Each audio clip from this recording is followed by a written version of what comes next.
Good morning to all of us students. Now there will be a start today some questions related to force, friction and pressure chapter. Okay, and this is the last class. Today is the last class of the force, friction and pressure chapter. Okay, and I suggest to all of you, please after the finish this chapter, revise one time sure and sure, because revision is very and very important. If you want to more and more marks in examination, then first of all revision is the very and very important. Okay, any examination can be cracked by the revision. High marks can be obtained by the revision in competitive examination, in board examination, in your school examination. Okay, revision one time must. Okay, now then we will start. Question number first. What do you mean by friction? Friction, the force which exerts in the opposite direction of motion. Also discussed in early classes. मैंने आपको ये introduction classes में definition मैंने लिखा दिया था पिछले classes में. ठीक है, फ्रिक्शन क्या है बताए. Name the force opposite motion, तो क्या हो जाएगा फ्रिक्शन. सब बताया हुआ है. What are the possible cause of friction. Friction का पॉसिबल कॉज क्या है, तो मैंने देखिए यहाँ पर फ्रिक्शन थर्ड का आंसर लिख दिया है कि कॉज ऑफ फ्रिक्शन सबसे पहला रफनेस ऑफ सरफेस. देखिए मैंने आपको बताया था कि there is nobody in the world which is fully smooth. Fully smooth का मतलब हाथी को फूंक देंगे तब बिड़बिड़ा के दीवार तोड़ के भाग जाएगा, बट ऐसा पॉसिबल नहीं है. तो फ्रिक्शन का सबसे बड़ा रीजन है रफनेस. जैसे देखिए मोशन आपका इधर है, तो फ्रिक्शन क्या होगा जस्ट अपोजिट में. हर सरफेस रफ है, तो रफ में तो फ्रिक्शन होना ही होना है. फुल्ली स्मूथ तो कोई है नहीं. स्मूथ में फ्रिक्शन थोड़ा कम, और रफ में फ्रिक्शन मीन्स रुकावट. फ्रिक्शन मीन्स रुकावट स्मूथ में, रफ में ज्यादा होता है.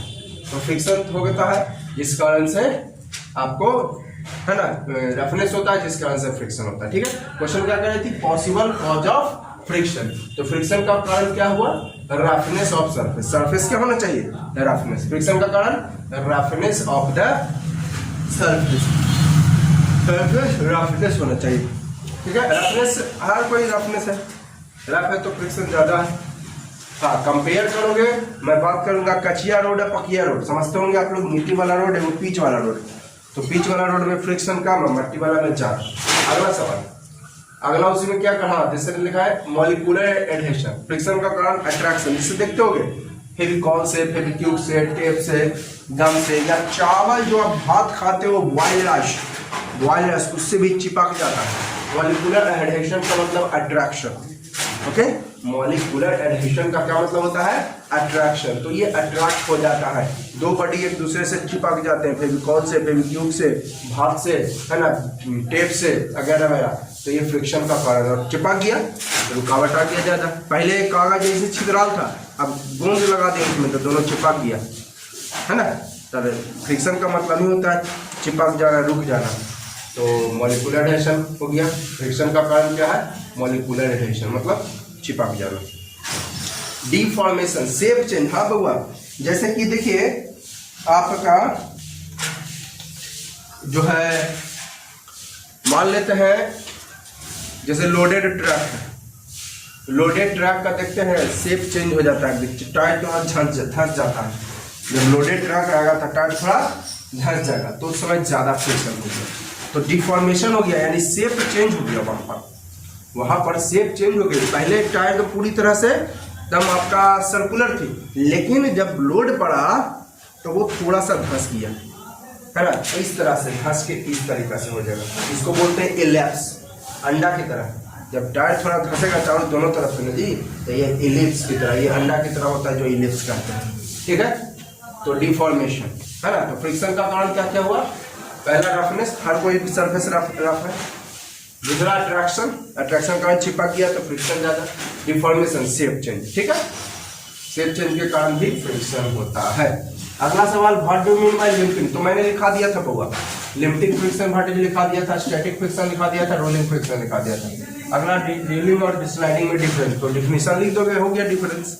ठीक है, दोनों का डिफिनेशन लिखा हुआ है. एक एग्जांपल दे दियो, डिफरेंस हो जाएगा. What are two causes of rolling friction? हाँ, रोलिंग फ्रिक्शन का मैंने यहाँ लिख दिया। Two causes of rolling friction क्या? सबसे पहला the rolling body. Rolling body मतलब क्या हुआ? व्हील या टायर। जैसे कि हम लोग जो है कोई माल ले जाते हैं, कुछ सामान ले जाना हो एक जगह से दूसरा जगह, तो यूज करते हैं व्हीकल्स का, गाड़ी का टायर होता है उसमें, तो वही रोलिंग, क्योंकि स्लिप वही करता है, चलता वही है, ठीक है, पहले चलता वही है, टायर ही चलता है, तब उसके साथ साथ जो कैरिंग और लोड कैरी जो आपका ऑब्जेक्ट रहता है वो चलता है। ऐसा नहीं कि कैरी ऑब्जेक्ट जल गया है आपका जो है पटना से दिल्ली और व्हील्स जो है टायर जो है पटना का पटना में हुआ। This is not possible. Okay, तो ऐसी बात नहीं होती है, ठीक है। तो रोलिंग फ्रिक्शन का दो कारण क्या है? पहला कि रोलिंग बॉडी मतलब व्हील या टायर जो चलता है, डिफॉर्म्स द सरफेस, है ना, डिफॉर्म्स द सरफेस। सरफेस क्या करता है? डिफॉर्म और बीच रूल्स, है ना। रोलिंग बॉडी मतलब क्या? व्हील या टायर। डिफॉर्म मतलब उसको जो है उसका शेप बदल जाता है ना, और बीच रूल्स जिस पर या जिस सरफेस पर चलता है। जैसे कि गाड़ी चल रही है रोड पर, तो रोड पर चलने से उसका शेप चेंज हो जाता है। गाड़ी वो खड़ा रहेगा, वो गाड़ी चलता रहेगा तो देखिएगा चलेगा जब गाड़ी, तो थोड़ा ना टायर जरूर धंसेगा। पता नहीं चल पाता है, लोड ज्यादा नहीं रहता है तो, लेकिन थोड़ा ना थोड़ा जरूर धंसता है, ठीक है। या स्प्रिंग जो है आपका जो है इधर ऊपर नीचे होता है तो भी धंसता है। तो फ्रिक्शन रोलिंग बॉडी का काम क्या है? रोलिंग बॉडी यानी व्हील या टायर डिफॉर्म का सरफेस को डिफॉर्म कर देता है। देखते हैं गाड़ी वगैरह चलता है तो रोड में घिस देता है, देखते हैं ट्रक लोग, खासकर ट्रक बार बार जो है एनएच पर पिच बिछते रहता है। अगर रोड ना घिसता, है ना,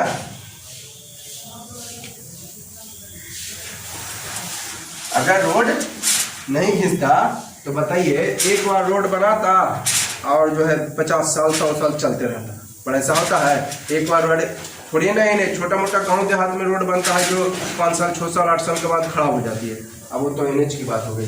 तो रोलिंग बॉडी जो है डिफॉर्म्स कर देता है सरफेस को, मतलब सरफेस को जो है घिस देता है, तितर बितर कर देता है, थोड़ा तोड़ फोड़ देता है। अगर ट्रक चला रहे गली उली में तब बर्बाद कर देगा रोड पे, लोडेड ट्रक आ जाता तो और बर्बाद कर देगा, ठीक है। तो रोलिंग बॉडी जो है क्या करता है? सरफेस को डिफॉर्म कर देता है, तितर बितर। दूसरा rolling body itself get deform. Rolling body भी डिफॉर्म आपका डिफॉर्म हो जाता है। जैसे टायर घिस जाता है ना जी, रोड पे तो घिस ही दिया आपको, उसके साथ साथ रोलिंग बॉडी यानी व्हील या टायर भी आपका डिफॉर्म होता है ना, बार बार चक्का बदलो, है ना। ऐसा थोड़ी ना है कि ट्रक वाला जो कंपनी दिया एक बार व्हील टायर, वही जो है उस जब तक उसका ट्रक जिंदा है तब तक वही व्हील और टायर चल रहा है, तो ऐसी कोई बात नहीं है। पहला तो सरफेस को डिफॉर्म करता है और दूसरा खुद डिफॉर्म हो जाता है। तो ये आपका है जो है causes of rolling friction. Rolling friction का कारण क्या है? पहला कि रोलिंग बॉडी खुद डिफॉर्म हो जाता है और उसका साथ साथ सरफेस को डिफॉर्म कर देता है। रोड को भी घिस दिया और खुद भी घिस दिया। अगला है friction is due to roughness of surface. यहाँ पर friction is due to roughness of surface. Clear? ठीक है, एक और क्वेश्चन आपके पास है, on which of following factors the force of friction does not depend. किस फैक्टर्स पर फ्रिक्शन डिपेंड नहीं करता है? तो ये हो जाएगा बउआ एरिया। क्या पूछ रहा था? डज नॉट डिपेंड, तो आंसर हो जाएगा इसका सी, है ना। विच of following factor does not depend यानी फ्रिक्शन जिस पर निर्भर नहीं करता, एरिया से कोई मतलब, नेचर से मतलब है। स्मूथ रहेगा तो फ्रिक्शन कम, रफ रहेगा तो सर फ्रिक्शन ज्यादा। वेट मास पर तो डिपेंड करवे करता है।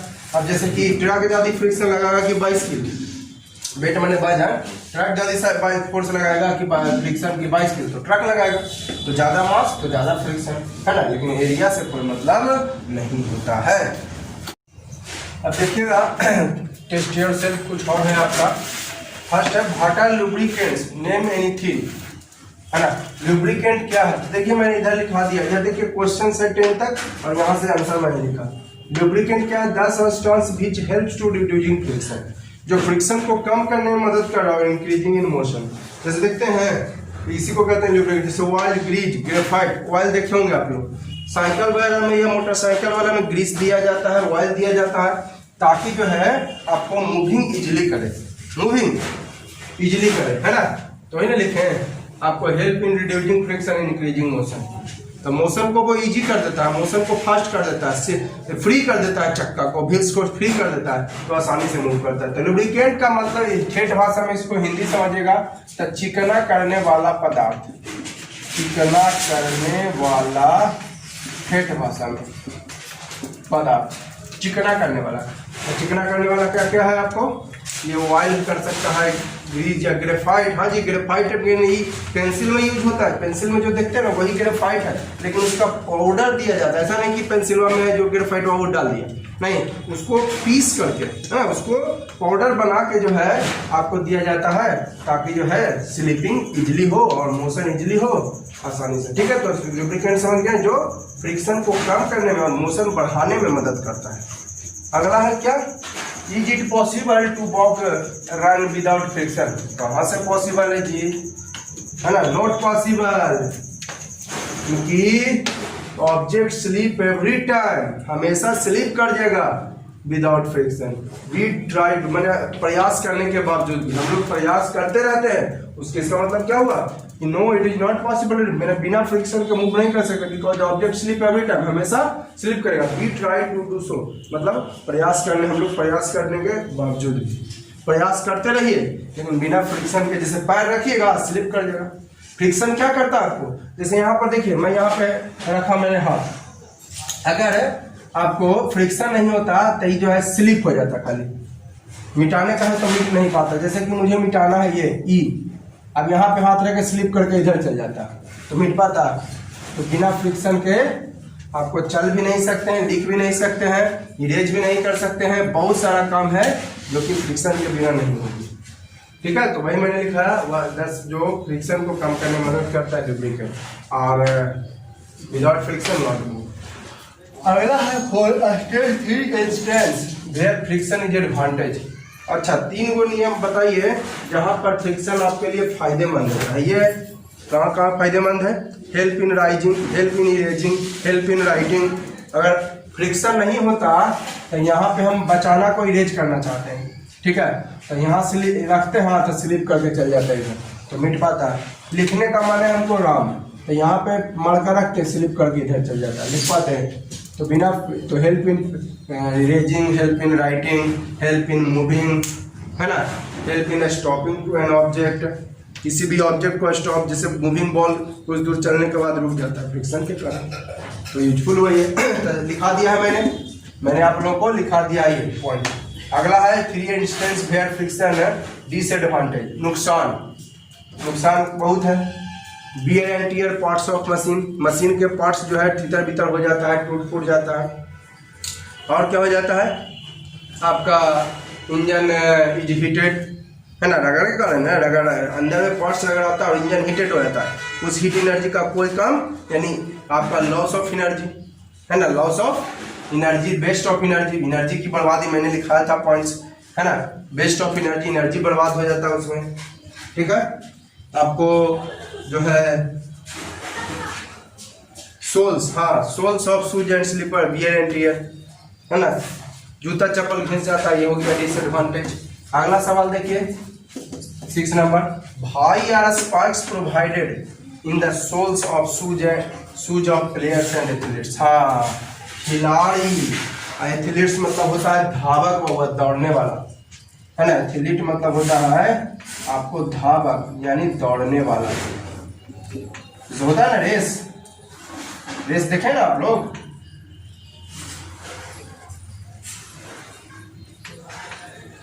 ठीक है, रेस देखे ना, वही रेस जो है उसको रेस में भाग लेता है एथलीट कहते हैं। तो वो कहता है कि spikes provided in soles of shoes of players and athletes, खिलाड़ी और धावक के, है ना, जूते के सोल्स में, आप जूता का सोल्स में स्पाइक्स, जिसको ठेठ भाषा में कहते हैं, इधर देखिए लिखा है मैं, ठेठ भाषा में गोटी जिसको कहते हैं आप लोग, जूता में नहीं होता है गड्ढा गड्ढा टाइप का नीचे, जूता में नीचे गड्ढा गड्ढा टाइप का होता है, उसी को कहते हैं स्पाइक्स, ठेठ भाषा में गोटी।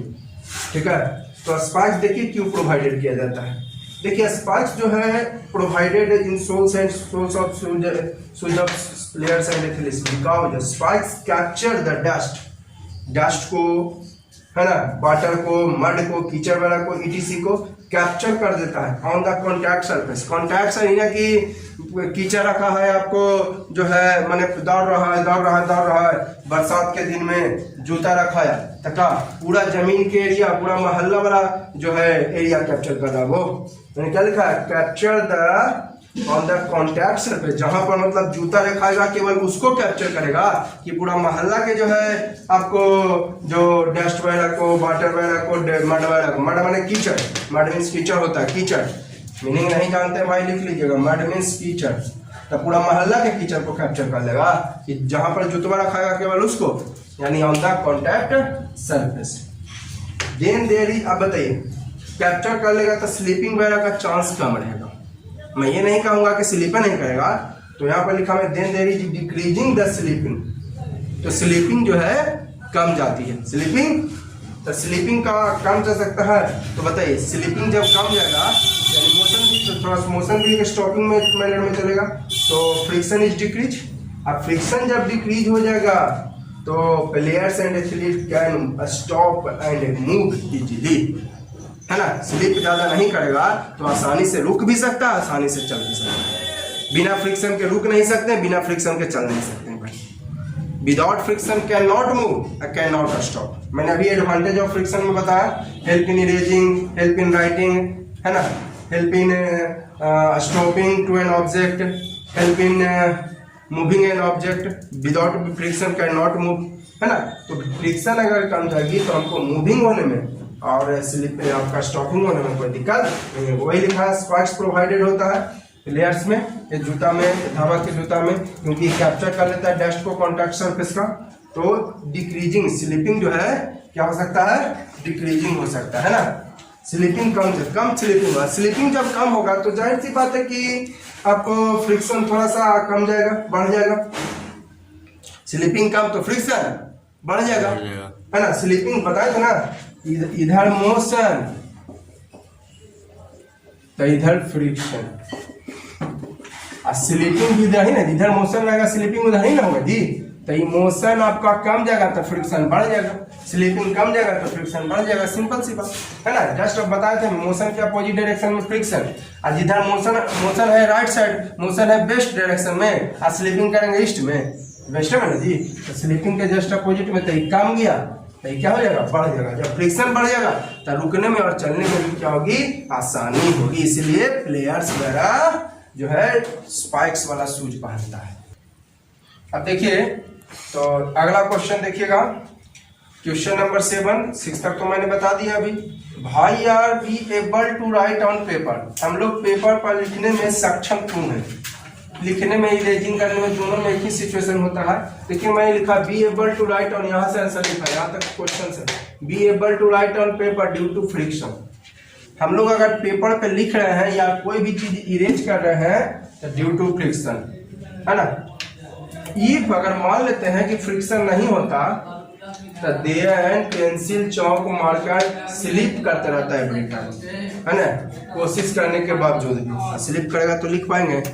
इसलिए इस तरह से हमको लिखने में, पेपर में मदद होता है। पेपर पर कहता है लिखने में मदद कैसे होता है, सक्षम क्यों है, क्योंकि फ्रिक्शन के कारण, क्योंकि फ्रिक्शन नहीं होता तो हमेशा बार बार क्या होता रहता है। चलिए एक बार आंसर इसका बोले होंगे। अगला देखिए सवाल, बहुत देखिए थोड़ा सा इंटरेस्टेड क्वेश्चन है ये, नेम अ फ्यू सिचुएशंस, कुछ स्थिति बताइए वेयर फ्रिक्शन इंक्रीज डिलिबरेटली, मतलब जानबूझ के फ्रिक्शन बढ़ा देते हैं। एक होता है फ्रिक्शन बढ़ जाता है लेकिन नहीं, आपको डिलिबरेटली का मतलब होता है जानबूझकर, है ना। कुछ सिचुएशंस बताइए जहां फ्रिक्शन इंक्रीज बढ़ जाता है जानबूझकर, मतलब हम लोग जानबूझ के फिर वहां उसको बढ़ा देते हैं फ्रिक्शन। तो देखिए कहने का मतलब हो गया the way of increasing friction, friction बढ़ाना यानी कहने का मतलब क्या हुआ, द वे ऑफ, देखिए to provide the grip in wheels of vehicle और सोल्स ऑफ शूज, जूता के गोटी में, जूता में या फिर चक्का उक्का में, गाड़ी के चक्का में देखते हैं ग्रिप होता है, गोटी मैंने अभी बताया, है ना। तो क्या करता है डस्ट उस्ट को कैप्चर कर लेता है ताकि स्लिप ना करे, तो वहां पर जानबूझ के ना कि वही स्मूथ एकदम चक्का रखते तब क्या हो जाता, स्लिप हो जाता, तो एक्सीडेंटल हो जाता जी। तो यहाँ जानबूझ के न किए हैं। अगर हम चाहेंगे कि नहीं एकदम स्मूथ हम चक्का चाहिए हमको, तो कबाड़ी में से पुराना चक्का ले आइए, लगा लीजिए, हमारी ब्रेक चल जाएगा हवा हवाई में। इसलिए जानबूझ के दिया जाता है आपको इसमें क्या, गोटी। स्पाइक्स में क्या लिखा है, टू प्रोवाइड द ग्रिप, गोटी देते हैं व्हील्स ऑफ व्हीकल के चक्का में या फिर जूता के सोल्स में, जानबूझ के देते हैं ताकि आपका स्लिप ना हो। ब्रेक शूज समझते हैं ना, जैसे होता है साइकिल में रबड़ वाला देखे हैं, रबड़ वाला ब्रेक, वही हुआ ब्रेक शूज। ब्रेक शूज मैंने ही ना कि जैसे हम लोग जूता पहनते हैं वो वाला नहीं, ब्रेक शूज मैंने रोकने वाला, ठीक है। तो रबड़ लगा हुआ होता है गाड़ी में, साइकिल में जरूर देखे होंगे, तो वही ब्रेक शूज हुआ। ब्रेक शूज क्या करता है, रोकने का काम, जानबूझ के लगाते हैं, ना लगावेंगे तो दिक्कत ना है। कबड्डी प्लेयर, हाँ देखिए कबड्डी प्लेयर, रब मीन्स रगड़ना, their hand with soil. Kabaddi player क्या करता है कि मिट्टी से रगड़ लेता है हाथ को, जानते हैं क्यों? क्योंकि मिट्टी से रगड़ने से उसका थोड़ा सा रुखड़ा हो जाता है, तो रुखड़ा में फ्रिक्शन ज्यादा, तो कोई आवेगा कबड्डी वाला दूसरा टीम वाला तो उसको पकड़ने में होगी क्या सुविधा, ठीक है। एक बार मैं फिर से दोहराता हूँ, कबड्डी प्लेयर हाथों को मट्टी उट्टी से रगड़ लेता है। काहे? मट्टी में इसलिए खेला जाता है क्योंकि मट्टी में गिरे उड़ेगा तो चोट लगने का चांस कम है, टाइल्स पर नहीं खेला जाता है कबड्डी, ठीक है। तो क्या करता है, सॉइल लगाने से क्या होता है, रुखड़ापन आ जाता है, और रुखड़ापन होने से जो दूसरा टीम आता है उसको पकड़ने में क्या होती है, सुविधा, और यही तो हमें चाहिए, ठीक है। तो इसलिए कबड्डी प्लेयर, तो ये सब एग्जाम्पल हुआ क्या, जानबूझ के यहाँ पर फ्रिक्शन बढ़ाया गया, अपना मन से नहीं, जानबूझ कर, क्योंकि ये हमारे लिए फायदेमंद है, यानी इंक्रीजिंग फ्रिक्शन के बारे में बताया। अगला है 9 number 3 methods to reducing friction. तो मैंने बताया ही रिड्यूसिंग फ्रिक्शन करने का क्या, स्मूथ कर दीजिए सरफेस को, डिफरेंट मटेरियल यूज कीजिए, है ना, और आपका surface smooth different material use कीजिए, बहुत सारे ऐसे सिचुएशंस हैं, ठीक है। और 3 वेज ऑफ इंक्रीजिंग फ्रिक्शन का सरफेस रफ कर दीजिए, स्मूथ आपका सरफेस रफ कर दीजिए, और बहुत सारे मतलब जो मैंने सारा का सारा ये सब वो आप लोगों को मैंने लिखा दिया था। इंक्रीजिंग कैसे करोगे, डिक्रीजिंग, पॉलिशिंग कर दो, है ना, फ्रिक्शन कम करने के लिए क्या कर दो, पॉलिशिंग कर दो, है ना, क्या कर दो, पॉलिशिंग कर दो, ऑयलिंग कर दो, ग्रीजिंग कर दो, ये सब फ्रिक्शन कम करने का तरीका। सरफेस को आप स्मूथ कर दो, पॉलिशिंग कर दो, आपका ल्यूब्रिकेंट यानी यूज करो, ऑयल यूज कर लो, ग्रीज यूज कर लो।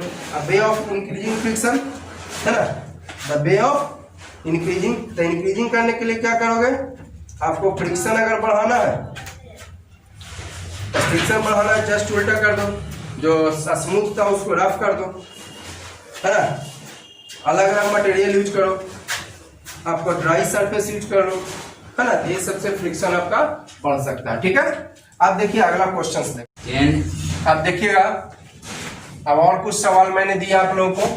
What do you mean by thrust, तो the force which acts perpendicularly at the surface, यानी जो सरफेस पे से के डिग्री, मैंने डिफिनीशन भी लिखा दिया था, जो सरफेस से 90 डिग्री पे लगता है ना। थ्रस्ट ये हो गया इंट्रोगेटिव साइन, ठीक है, ये इंट्रोगेटिव साइन हो गया। लीवर कैपिटल जी लिख देता हूँ शुरू में,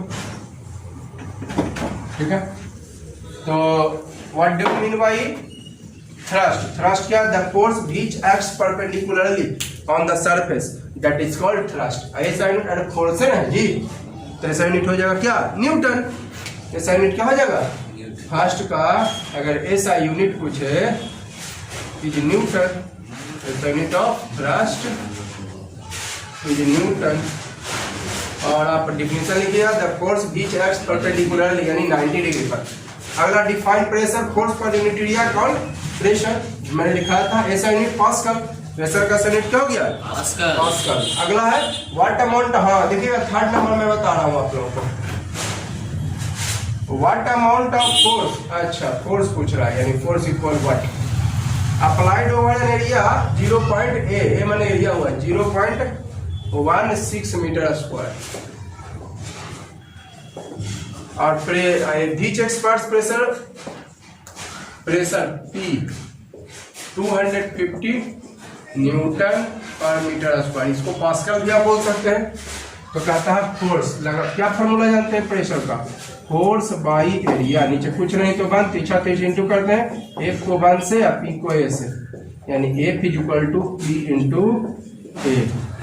तो P प्रेशर कितना हो गया 250 Newton per metre square into area कितना 0.16 मीटर स्क्वायर कैंसर, पॉइंट हटाते हैं तो नीचे पर 2 जीरो आ जाएगा, 1 जीरो से 1 जीरो कैंसर। अब 5 से 5 टाइम्स, अब 5 से 2 टाइम्स, तो क्या बचा 16, 5 इंटू 16 अब बाई 2 न्यूटन, तो 2 से 8 टाइम्स यानी 5 8 जा 40 न्यूटन आंसर। 40 न्यूटन क्या हो गई आंसर। बहुत हार्ड है, बहुत ज्यादा इजी था, चेक कर ले रहा हूं मैं आपको। ठीक है, तो ये हो गया 40 न्यूटन हो गया आंसर थर्ड का। ये तो भाई कितना 20 तरह का ढेर सारा क्वेश्चन होता है।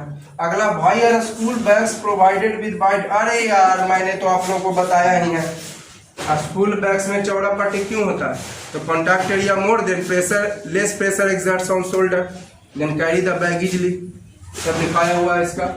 अब देखिएगा इंट्रोडक्शन क्लास का, what are the relation between Pascal and Newton per metre square. ये तो बड़ा सारा, देखिए एक चीज आप दिमाग में एकदम सेट कर लीजिए, जिस में रिलेशन पूछा जाए, जिस में रिलेशन पूछा जाए उसको रहना बहुत ही जरूरी है। तो रिलेशन हो जाएगा 1 pascal equal 1 Newton per metre square. ठीक है, 1 pascal equal 1 Newton per metre square. जिस में रिलेशन पूछा जाए उसको रहना जरूरी है। पास्कल और न्यूटन पर मीटर स्क्वायर में रिलेशन पूछ रहा है, पास्कल और न्यूटन पर मीटर स्क्वायर में रिलेशन पूछ रहा है आपको, तो क्या हो जाएगा पास्कल कहिए या न्यूटन पर मीटर स्क्वायर, दोनों एक ही है, तो pascal equal newton per metre square. तो देखिएगा ये आपको लास्ट क्वेश्चन है, टेस्ट योर सेल्फ। क्या कह रहा है कि state the 3 factors, 3 go factors बताइए which determine the pressure in a liquid. अरे मैंने तो लिखाया था, यानी कैरेक्टरिस्टिक्स ऑफ प्रेशर जी, लिक्विड प्रेशर, लिक्विड की बात में कर रहा है। State 3 factors, 3 go state means बताना, राज्य मत समझिएगा बिहार और उड़ीसा, स्टेट मीन्स यहाँ पे बताना। 3 फैक्टर्स बताइए विच डिटरमाइन, जो बताता है the pressure in a liquid, यानी फर्स्ट में आपको बताना है characteristics of liquid pressure, characteristics of. ठीक है, तो ये 3 फैक्टर्स जो डिटरमाइन प्रेशर इन लिक्विड, यानी कैरेक्टरिस्टिक यानी प्रॉपर्टीज ऑफ लिक्विड प्रेशर बताना। तो मैंने आप लोगों को ये लिखा दिया था, कैरेक्टरिस्टिक ऑफ लिक्विड प्रेशर में क्या लिखा थे कि इट इंक्रीजेज विद डेप्थ, जैसे जैसे नीचे जाओगे बढ़ते जाएगा, है ना, same at all, same in a liquid at same level.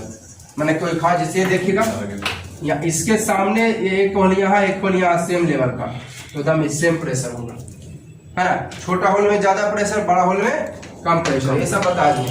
ठीक है, तो कैरेक्टरिस्टिक ऑफ लिक्विड प्रेशर आपको लिखाया हुआ है, लिख लीजिएगा, है ना, समझ गए ना। 3 फैक्टर्स लिखना है जो प्रेशर बताता है लिक्विड, यानी कैरेक्टरिस्टिक्स ऑफ लिक्विड प्रेशर बताना है कि इंक्रीजेज विद डेप्थ, है ना, मैक्सिमम एट द बॉटम, आपको liquid pressure is same at given depth, है ना, जैसे लिखा दिए थे।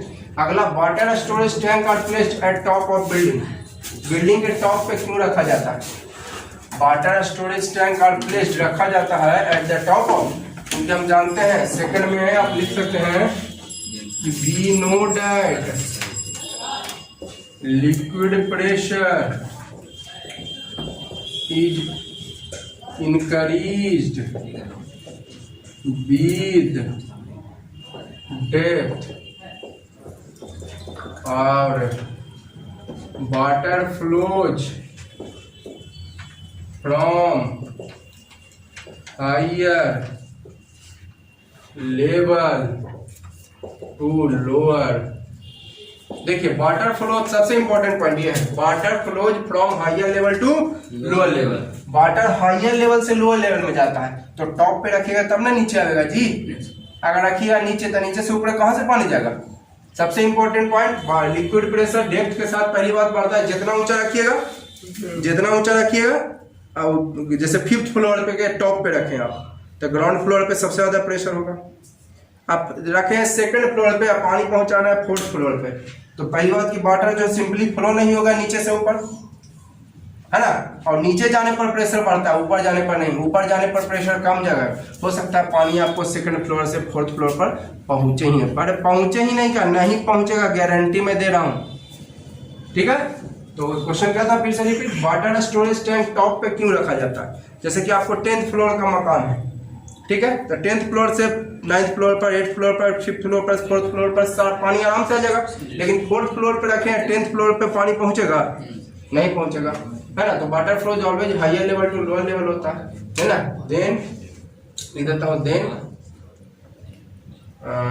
क्या है, tanks are placed, tanks are, मिटा देता हूं लाइन बाय,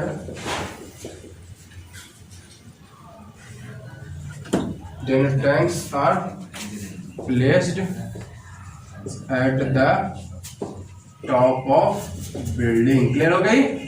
सबसे इंपॉर्टेंट पॉइंट यही है कि water flow from higher level to lower level, वाटर हायर लेवल से लोअर लेवल में जाता है, इसलिए जो है ताकि पानी आराम से आ जाए, इसलिए टॉप पे रखा जाता है। अगला है, describe an experiment to show that liquid exert pressure. अच्छा, एक एक्सपेरिमेंट दिखाना है आपको कि जिसमें लिक्विड एक्सर्ट प्रेशर, तो क्या कीजिए ना कि वो आप ले लीजिए कुछ, उसमें एक छोटा सा होल्ड कर दीजिए, तो देखिएगा कि वाटर रिलीज आउट, तो this indicates that high pressure.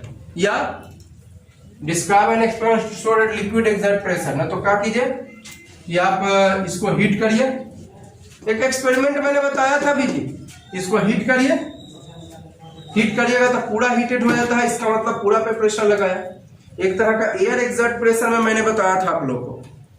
अरे वाटर वाला में भी शायद बताया था, आप देखिएगा पीछे वाला वीडियो में, आपको पीछे वाला वीडियो में मैंने आप लोगों को बताया था, क्या कह रहा था कि एक एक्सपेरिमेंट बताइए to show that liquid exerts pressure, to show that liquid exerts pressure. तो देखिए समझ गए आप लोग, एक to show that liquid exert pressure, boil, जैसे पानी ले लिए, मैंने एक्सपेरिमेंट किया था, वाटर ले लिया, बॉइल्ड वाटर, उसको सडनली बर्फ में डाल दिए, ठंडा पानी में, तो देखें कि टीना, पतला टीना का लेयर लिए थे जी, एक एक्सपेरिमेंट मैंने किया था, पतला टीना का लेयर लिए, पतला का टीना का लेयर लेके इसको गर्म किए थे, तो आपको क्या कि देखें कि ठंडा पानी में डाल दिए, पहले गर्म किए फिर ठंडा पानी डाल दिए, ठंडा पानी में इसको, तो देखें कि टीन ब्लास्ट कर गया था।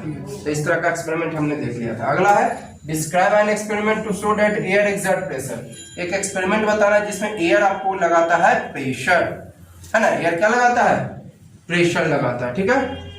तो देखिए ध्यान से, क्वेश्चन कर रहा था कि एक्सपेरिमेंट बताना है जिसमें एयर एक्सर्ट्स प्रेशर, एयर क्या लगाती है, तो ये भी मैंने एक्टिविटी किया था, आप देखिएगा पीछे वाला वीडियो, शायद इसके 2 या 3 पिछले वाला वीडियो देखिएगा, ये एक्सपेरिमेंट मैंने आप लोगों को बताया था, पीछे वाला 2-3 वीडियो देखिएगा, ये एक्सपेरिमेंट भी और ये एक्सपेरिमेंट भी मैंने बताया था आप लोगों को, ठीक है।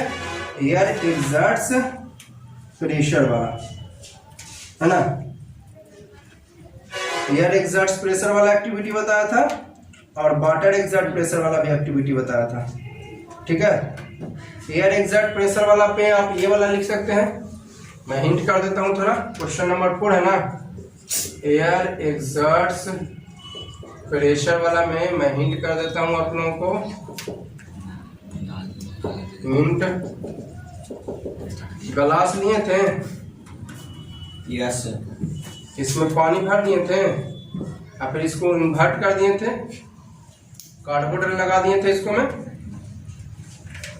है ना, इसको उल्टा कर दिए थे, तो देखे थे क्या कि पानिया नहीं गिरा था, है ना, कार्डबोर्ड है, एयर लगा रहा है ऊपर pressure,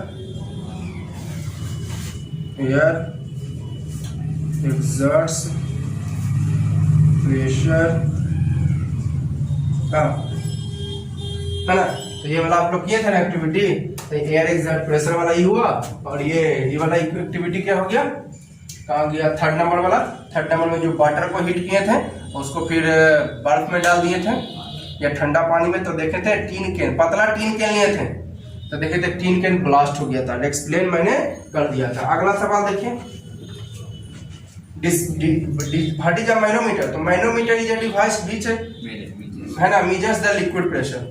manometer is a device which measures the liquid pressure या gaseous pressure, fluid pressure कह सकते हैं, है ना. मैंने लिखा था manometer is a device which exerts fluid pressure कहिए या liquid pressure. अगला what is atmospheric, the pressure exerted by atmosphere और एटमॉस्फेरिक प्रेशर मैंने लिखा दिया था. Is it possible to take cold drink through a straw if there is a hole, no.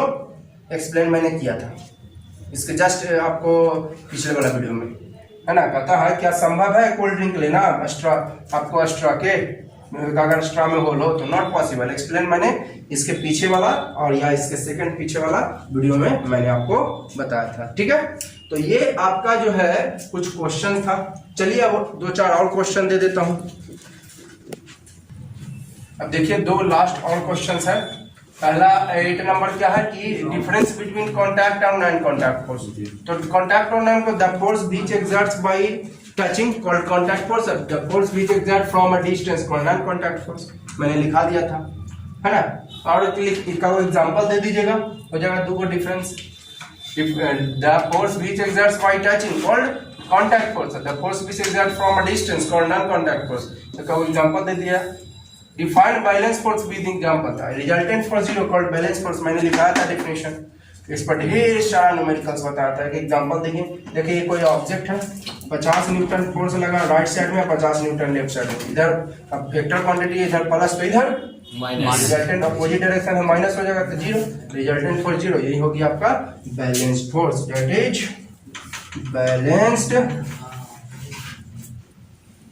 Balanced force. ठीक है, क्लियर है. तो इस वीडियो के लिए इतना ही रहने देते हैं. एंड ये था आपका last class of this chapter का, है ना. This is the last class of this. मैंने पहले ही बताया था वीडियो के स्टार्टिंग में, ये लास्ट क्लास था आपको इस चैप्टर का. अगला दिन आपको दूसरा चैप्टर मैं लेके आऊंगा अगले वीडियो में. ठीक है.